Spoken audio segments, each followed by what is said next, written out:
আমি শহীদ মিনারে সেদিন দোয়াও করেছি, শুধু তো ফুল দেই নাই। আমাদের দাবি হচ্ছে যে শহীদ সেনা দিবস ঘোষণা করতে হবে এই দিবসটাকে। কারাই হত্যাকাণ্ড ঘটালো, জাতির সামনে এখনো পুরা খুলাসা হলো না বিষয়টা।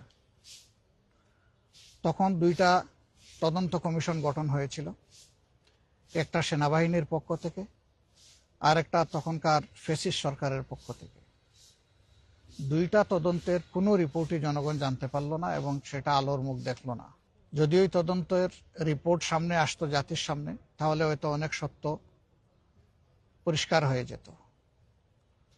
নিশ্চয়ই তখন যারা ক্ষমতাসীন ছিলেন এর সাথে তাদের গভীর সম্পর্ক ছিল এই হত্যাকাণ্ডের সাথে, যার কারণে তারা চাননি যে এই রিপোর্টগুলো প্রকাশ পাক। একটা হলো বিরোধী দলকে টার্গেট করে তখনকার বিরোধী দলীয় নেত্রীর ব্যাপারে অনেক আজে বাজে কথা বলা হয়েছিল।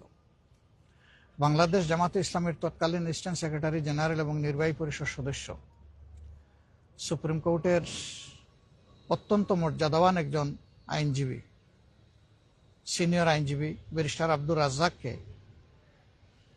হয়রানি করা হয়েছে। দুইবার তাকে জিজ্ঞাসাবাদের মুখোমুখি করা হয়েছে।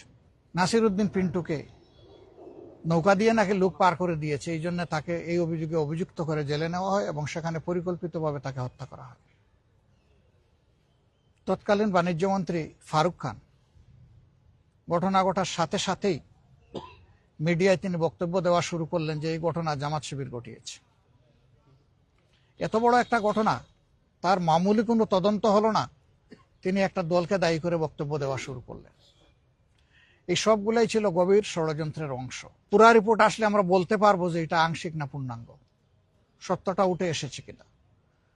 খুনের নেপথ্যের কারিগর যারা ছিল, পরিকল্পনাকারী ছিল, ষড়যন্ত্রকারী ছিল, যারা তাদেরকে উৎসাহ জুগিয়েছে এবং যারা এই হত্যাকাণ্ড সংগঠিত করেছে, আমরা মনে করি তারা সকলেই সমানভাবে দোষী।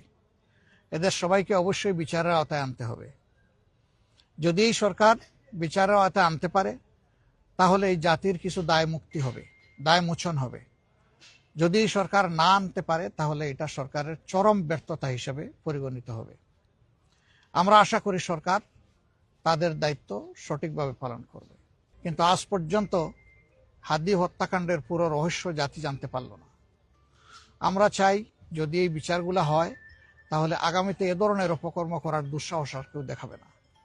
আপনারা নিশ্চয়ই জানেন, আমাদের মহান মুক্তিযুদ্ধের সময় এত সেনা অফিসার মারা যান।